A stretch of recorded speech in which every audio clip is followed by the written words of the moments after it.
Oi, pessoal. Vamos dar início ao nosso podcast, que é uma atividade da disciplina Ensino em Português, do curso de Pedagogia da Faculdade de Itapipoca, FACED, que está vinculada à Universidade Estadual do Ceará, UES.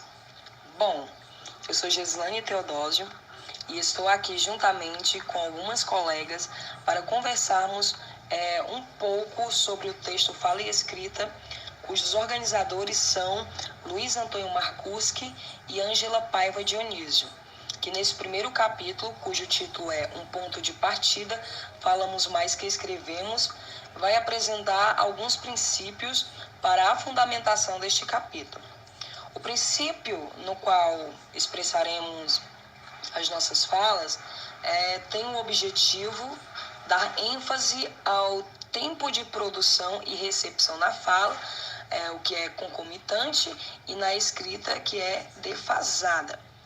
Bom, este princípio ele vai trazer uma breve compreensão de que a fala e a recepção da mesma podem acontecer ao mesmo tempo, sem um tempo certo para pausa ou correção das palavras que sem querer são ditas de maneira errada, e que na escrita já acontece de maneira defasada, ou seja, tem um descompasso.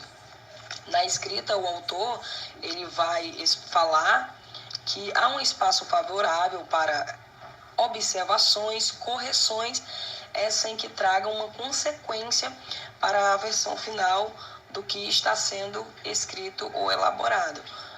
Então, há essa pequena diferença entre a fala e a escrita, que é um tema bem interessante para ser conversado. Então as meninas vão conversar também, falar um pouco sobre isso, e eu quero passar a fala para elas, que certamente vão trazer uma melhor compreensão sobre este princípio. Dando continuidade das meninas, eu vou abordar como as habilidades da BNCC estão relacionadas aos princípios da fala e da escrita. Na BNCC, as competências elas são definidas com a mobilização de conhecimentos e seus conceitos e habilidades, como práticas cognitivas e socioemocionais, atitudes e valores da vida cotidiana, do pleno exercício de cidadania do mundo do trabalho. Essas competências da BNCC elas devem ser trabalhadas em todas as etapas da educação.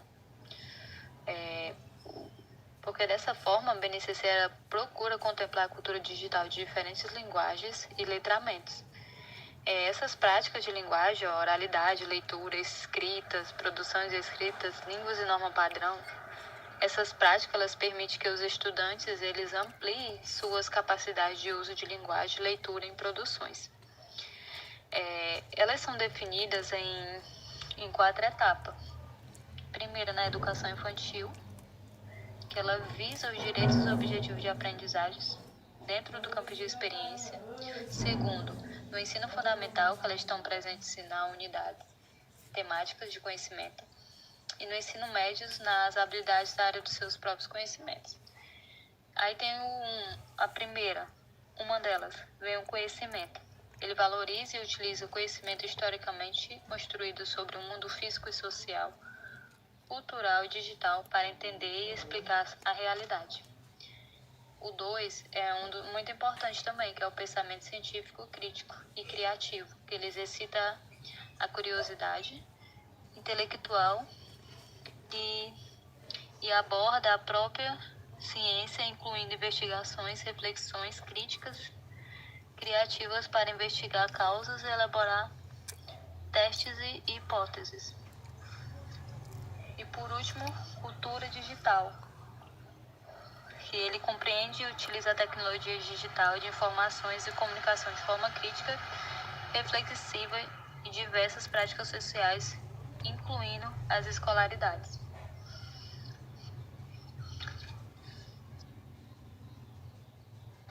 Oi, meu nome é Cauane e eu vou falar em relação aos exemplos de produção textual, e o exemplo que eu vou trazer é um depoimento.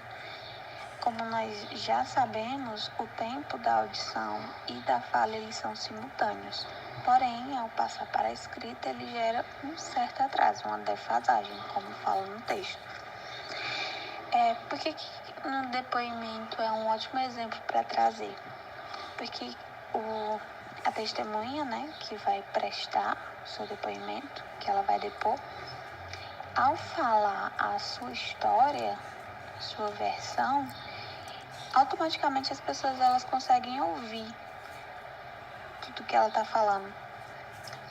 E já quando vai trazer para a escrita, que é, por exemplo, é um escrivão, né? O escrivão que está no momento, ele escuta o que ela está falando, simultaneamente ele já escuta o que ela está falando. E aí, quando ele escuta, ele vai escrever. Ele gera essa defasagem, entendeu? Não é automático, ele escutou e digitou. Ele escuta primeiro, que é a parte simultânea, e ao escutar, ele vai digitar o que ele está falando, o que a pessoa está falando, né? Então, assim, esse exemplo que eu queria trazer também é em relação à parte no texto que ele vai dizer assim, que ao falar que ao escrever você pode corrigir, tem o rascunho, por exemplo, em uma redação, né, que você vai entregar um livro que um autor vai escrever, ele vai cortar algumas partes que ele não acha interessante. Ao falar você já não tem isso, entendeu? Você pode corrigir ele. Por exemplo, você corrige o que você fala, mas em um depoimento não, você também tem que falar e somente a verdade e nada além disso.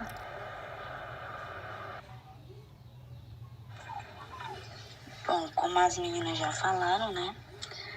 Eu vou falar de como pensar em trabalhar esses princípios em sala de aula. A sugestão de como trabalhar, né? A escrita e a língua dentro da sala de aula.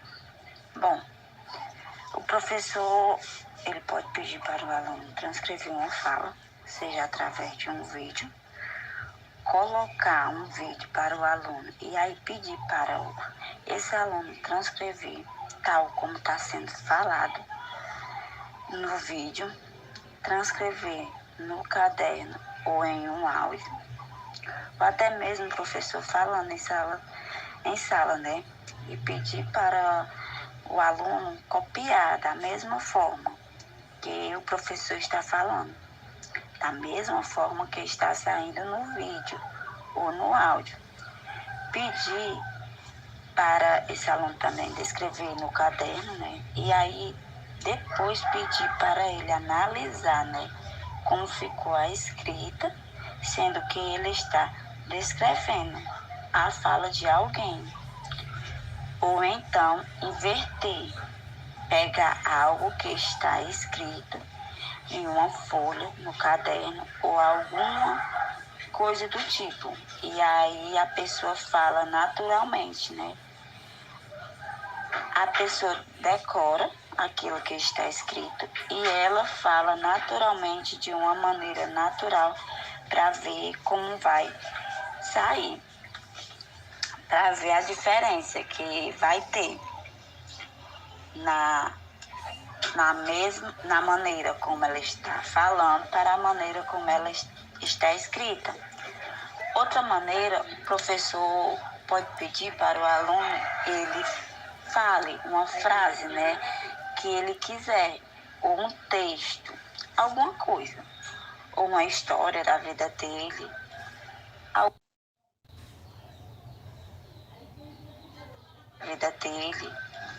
algum fato que aconteceu, né, na vida dele. Por exemplo, ele conta, mesmo falando, se possível o professor pode gravar um áudio e depois pedir que o mesmo aluno, ele escreva aquela história no caderno, da maneira que ele contou, da maneira que ele achar melhor. Aí depois fazer a comparação das duas coisas, da maneira que ele contou a história falando e a maneira que ele contou a história escrevendo no caderno. Porque aí é onde o professor vai perceber algumas diferenças. Então, essas são as maneiras básicas de alguns exemplos. Então é isso. Esse foi a nossa pequena conversa sobre esse tema tão interessante e importante. E esperamos que vocês tenham compreendido um pouco mais sobre este princípio da fala e da escrita. E muito obrigada.